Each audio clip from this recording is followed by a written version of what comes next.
விதை திட்டம் mister PN Vasudevan, CEO Equitas bank, அவர் வந்துட்டு வர்ஷினி இல்லம் ட்ரஸ்டுடைய தலைவர்.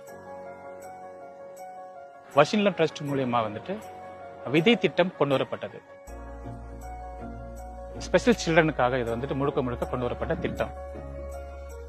இந்த அதிகமான ஸ்பெஷல் சில்ட்ரன் எங்க இருக்காங்க அப்படின்னு பார்க்கும்போது செம்மஞ்சேரி, கண்ணகி நகர், இந்த பெரும்பாக்கம் போன்ற ஏரியாக்கள்ல அதிகமான குழந்தைங்க இருக்காங்க. நாங்க வந்துட்டு டேட்டா மூலியம் நாங்களுக்கு தெரிய வந்தது.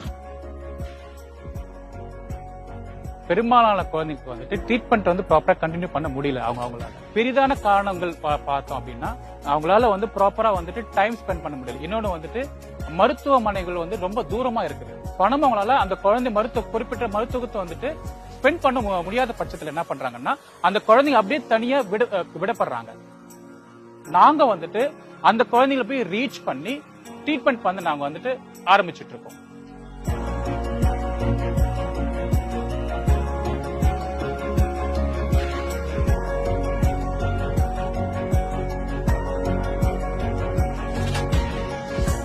எங்க மருத்துவம் பாத்தீங்கன்னா வெஹிக்கிள் மூலமா வந்துட்டு டைரக்டா வந்துட்டு வீடு தேடிய மருத்துவம் மாதிரி நாங்க வந்துட்டு இலவசமா இந்த திட்டத்தை கொண்டு வந்ததுனால ட்ரீட்மெண்ட்டும் இப்ப நாங்க வந்து விதை மூலம் நாங்க வந்து பண்ணிட்டு இருக்கோம். ஃபர்ஸ்ட் ட்ரெஸ்ட் உள்ள வந்தோனுமே நாங்க இங்கேயே பண்ணிக்கிறோம். எல்லாமே ஃப்ரீ ட்ரீட்மெண்ட் தான். இப்ப என் பையன் இந்த ட்ரெஸ்ட்ல நல்லா ட்ரைனிங் கொடுக்கறதுனால இப்ப என் பையன் நல்லா நடக்கிறான், பேசுறான், எல்லா ஆக்டிவிட்டிஸும் நல்லா பண்றான் என் பையன்.